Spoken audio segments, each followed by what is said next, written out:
C'est News, il est 8h15, bienvenue à tous. Laurence Ferrari, vous recevez ce matin Olivier Faure, premier secrétaire du Parti Socialiste. Bonjour Olivier Faure. Bonjour Laurence Ferrari. Bienvenue dans la matinale de CNews. Hier, vote de la loi sur les séparatismes en première lecture à l'Assemblée nationale. Les socialistes se sont abstenus. Est-ce que vous pensez que l'on pourra mieux lutter contre le séparatisme après cette loi ? J'aimerais tellement que ce soit effectivement le cas. J'aimerais tellement qu'on puisse dire désormais, bien le séparatisme c'est fini. Malheureusement, chacun le sait bien, cette loi ne résout pas grand-chose. Elle pose un certain nombre de questions, elle répond, il y a un certain nombre de sujets sur lesquels nous avons voté avec la majorité, mais son équilibre général n'a pas été trouvé et malheureusement il y a trop de trous dans la raquette. Il y a trop d'impasses. Par exemple, sur la question sociale, il n'y a absolument rien, sur les discriminations il n'y a absolument rien. Or, on sait très bien que ce qui nourrit en fait le bras, ce qui arme le bras des terroristes, eh bien, c'est de pouvoir aller chercher, notamment dans les territoires paupérisés, eh bien, c'est d'aller chercher celles et ceux qui sont en souffrance, qui pensent que la promesse républicaine n'est pas pour eux. Et donc jouer sur la logique victimaire, c'est ça. De jouer sur la logique victimaire, bien sûr. Et donc c'est comme ça que on se recrute en fait une partie de ceux qui ensuite passent à l'acte et se battent contre la République, contre nous, parce qu'ils considèrent qu'ils n'en feront jamais partie. Et sur cette partie-là, malheureusement, c'est une partie totalement aveugle du texte. Vous auriez proposé quoi, vous, pour la lutte contre la discrimination ? Mais la lutte contre les discriminations, chacun sait bien aujourd'hui qu'il y a une discrimination qui est territoriale, avec des quartiers qui sont aujourd'hui complètement laissés de côté. On aurait pu se poser la question, par exemple, je vois que le sujet monte et c'est tant mieux, on se pose la question de toute l'économie parallèle qui a un lien aussi étroit avec le séparatisme. C'est-à-dire la drogue, le trafic de drogue. Bien sûr. On a des images de Marseille qui sont édifiantes, avec des checkpoints qui sont installés vraiment dans la rue par les dealers. Ça, effectivement, c'est un sujet pour... C'est un sujet d'évidence. En fait, nous sommes le pays qui prohibe le plus et en même temps qui est le plus gros consommateur d'Europe.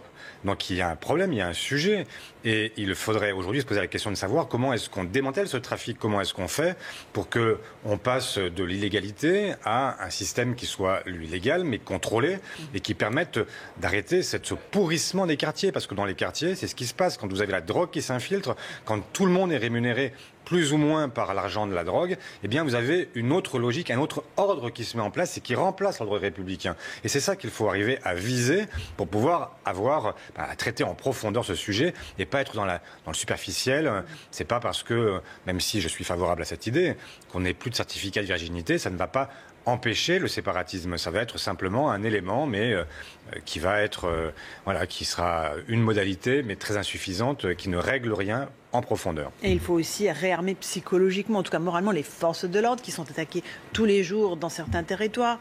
Hier encore à Poissy, avec des jets de cocktails Molotov. 2 jours avant, c'était des tirs de mortier d'artifice. Il faut aussi penser aux forces de l'ordre. Bien sûr qu'il faut penser aux forces de l'ordre. Et il faut leur reconnaître à la fois ce courage constant, ce mérite d'être finalement là où vous avez des gangs qui espèrent effectivement appartenir à des zones de non-droit, ou plus exactement, où le droit serait le leur et leurs règles seraient les seules qui soient applicables. Donc effectivement, il faut soutenir la police nationale, municipale, faire en sorte que partout, l'ordre puisse continuer à régner. Mais ça suppose, je le dis, de travailler en profondeur et notamment sur le démantèlement de l'économie parallèle. Est-ce que vous êtes favorable à des polices municipales armées pour permettre d'interrompre un certain nombre d'actes de délinquance ? Je n'y suis pas favorable. Je pense qu'il y a 2 polices. Il y a une police municipale, une police nationale. La police nationale, c'est celle qui a vraiment, sur ces sujets-là, à la fois la compétence, la formation, et puis qui représente l'autorité régalienne. La police municipale, elle doit vivre en complémentarité avec la police nationale. Et je ne voudrais pas que, au prétexte que la police municipale s'arme, eh bien, il y a une forme de désengagement de l'État et que derrière, au fond, l'État dise maintenant, c'est le problème des collectivités locales. Ça n'est pas leur problème. C'est un des sujets, mais enfin, c'est quand même pas au maire d'une ville de 20 000, de 30 000 habitants de s'occuper, y compris de la sécurité. Ça reste du domaine régalien, le domaine de l'État. Claire Hédon, défenseur des droits, avait dans un premier temps émis l'hypothèse des zones où on ne ferait pas de contrôle d'identité, rétropédalage hier. Est-ce que ça vous paraît salutaire de faire des zones où on ne contrôlerait pas l'identité des personnes ? Eh bien, j'aime bien l'idée qu'elle est rétropédalée. D'accord, ça vous allait pas donc. L'idée de zone de non-contrôle. Je n'ai pas compris cette idée. Il ne peut pas y avoir de zones dans lesquelles, en fait, il n'y a pas de contrôle. Ce serait absurde. Ce serait vraiment là prendre un risque gigantesque. Après, il y a aujourd'hui un problème sur les contrôles d'identité. On sait très bien que si vous êtes basanais, si vous êtes noir, eh bien le risque pour vous c'est d'être contrôlé 20 fois plus souvent que n'importe quel autre. Et donc il y a là une vraie réflexion à mener. On sait très bien quelles sont les initiatives qu'on pourrait prendre, le récépissé pour éviter les contrôles aux faciès. Il y a un certain nombre de choses qui peuvent se mettre en place et puis vérifier aussi, donner des critères sur l'intérêt de ces contrôles d'identité, parce que pour la plupart du temps, ils ne servent à rien. Ils sont souvent vexatoires, mais il faut quand même que l'on précise aussi aux forces de l'ordre quelles sont les raisons qui peuvent motiver ces contrôles d'identité, à quel moment on les utilise. Il y a des sujets comme ça se fait sous le regard de la justice, évidemment. Sous le regard de la justice, bien sûr. On est d'accord. Trapp, vous avez manifesté votre soutien au professeur Didier Lemaire, qui a été placé sous protection policière et qui dénonçait sa ville comme un territoire perdu de la République. Comment a-t-on pu en arriver là? Mais j'ai apporté mon soutien à la fois à ce professeur parce qu'il me paraît totalement insupportable qu'il y ait un professeur qui se sente menacé dans la République française pour ce qu'il enseigne. Et j'ai aussi soutenu, parallèlement, le maire qui est aujourd'hui menacé de mort. Et il ne me paraît pas Vous faites du en même temps, quoi. C'est pas du en même temps. C'est que la République, jusqu'au bout, c'est la défense de la possibilité pour chacune et pour chacun de s'exprimer.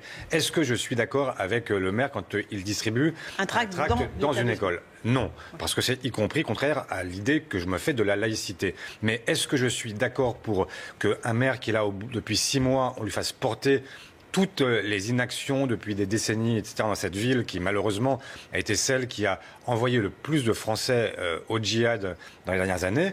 La réponse est aussi non. Et j'aimerais bien que, sur ces sujets qui sont des sujets compliqués, difficiles, on ne pratique pas l'amalgame, qu'on ne soit pas toujours dans les caricatures faciles et qu'on cherche à savoir comment est-ce qu'on peut efficacement lutter dans ces quartiers-là aussi, parce que c'est une ville qui est une ville de 30 000 habitants, ce n'est pas une très grande ville, c'est une ville qu'on sait toucher par le communautarisme. Ça a été décrit assez longuement par vos consoeurs du Monde qui l'ont écrit il y a quelques années sur un livre qui s'appelait Communauté.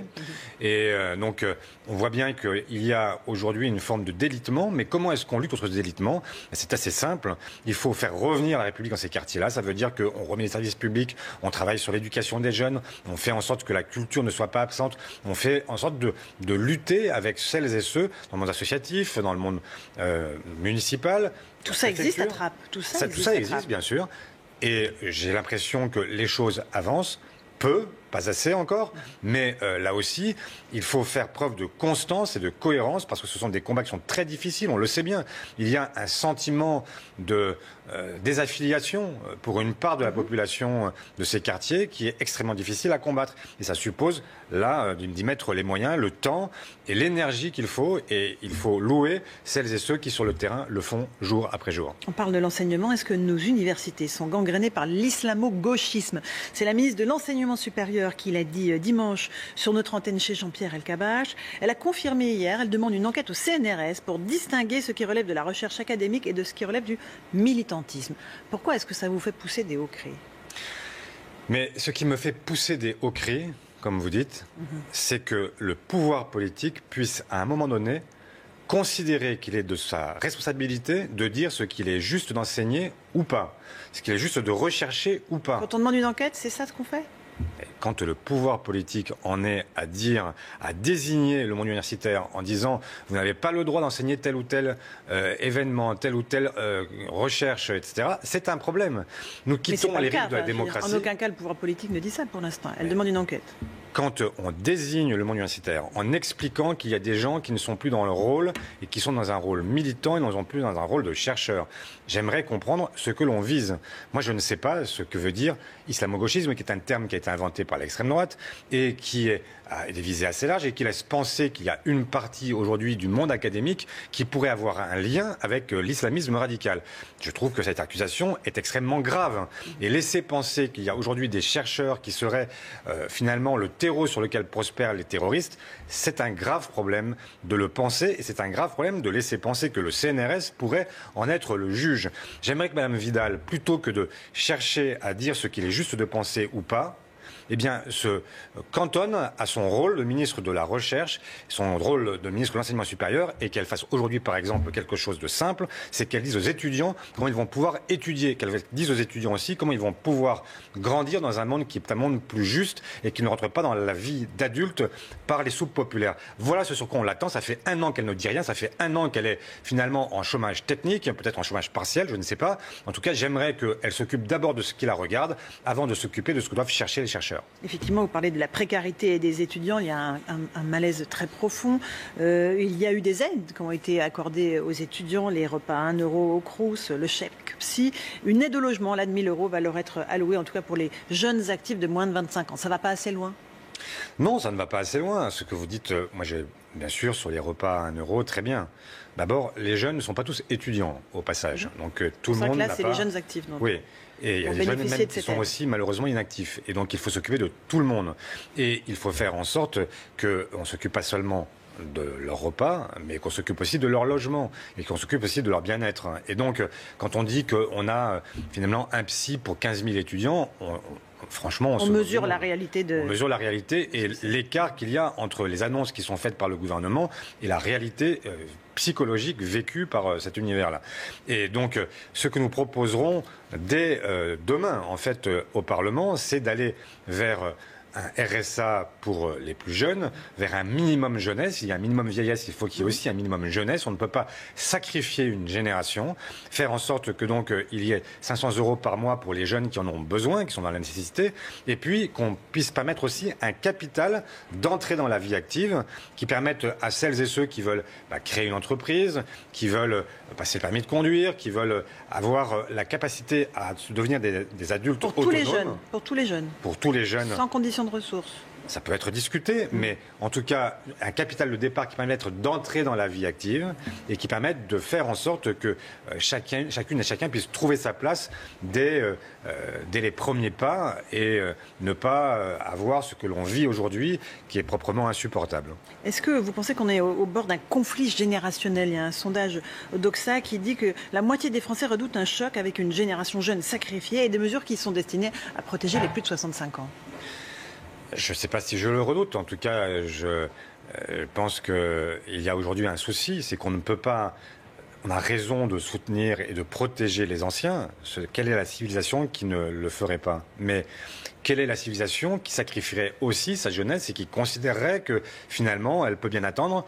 Enfin, quand même, quand on y pense, ça fait 1 an qu'il y a des jeunes qui n'ont pas pu retourner dans un amphithéâtre, qui vivent en dessous du seuil de pauvreté, qui sont dans une situation qui est proprement aberrante. Donc oui, cette génération-là ne peut pas être une génération sacrifiée. Il faut impérativement lui donner les moyens de son autonomie et c'est ce que je souhaite le plus ardemment. Est-ce que le président Macron est en train de remporter son pari de ne pas reconfiner, même dans les territoires les plus touchés, comme la Moselle, par exemple?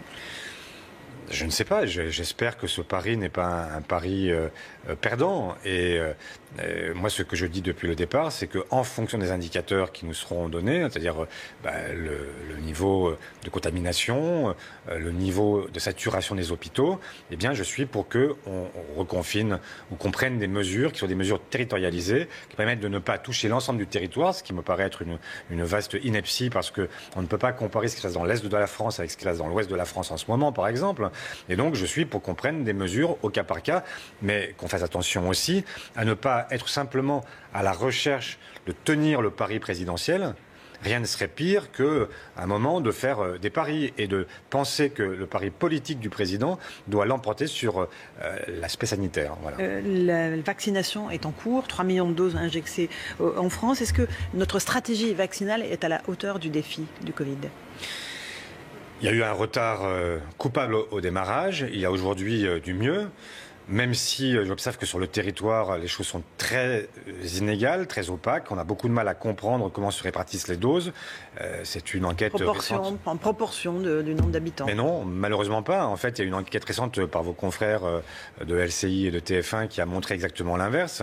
Et je vois dans mon propre département, dans l'hôpital qui est le mien, mon hôpital de référence, qui est celui du Santé Pôle de Melun-Sénart. Bien, écoutez, ça se passe excellemment bien. On a un directeur d'hôpital extraordinaire qui a tout fait, qui a tout anticipé et qui a permis d'avancer plus vite. À tel point, d'ailleurs, le ministre est venu se faire vacciner dans cet hôpital parce qu'il considérait que c'était le meilleur exemple en Ile-de-France. Mais je vois aussi que ces centres de vaccination qui ont été ouverts sont pour la plupart aujourd'hui dans l'attente. Ils ne savent pas combien de doses ils recevront, quasi fermés. Et donc ça crée une espèce de frustration et une incompréhension. Vous avez des gens qui cherchent depuis des jours et des jours à trouver un rendez-vous, qui ne trouvent nulle part. Faites l'exercice ce matin et regardez sur les différents sites Doctolib, etc. Vous verrez à chaque fois plus de rendez-vous possible, quel que soit l'endroit où vous...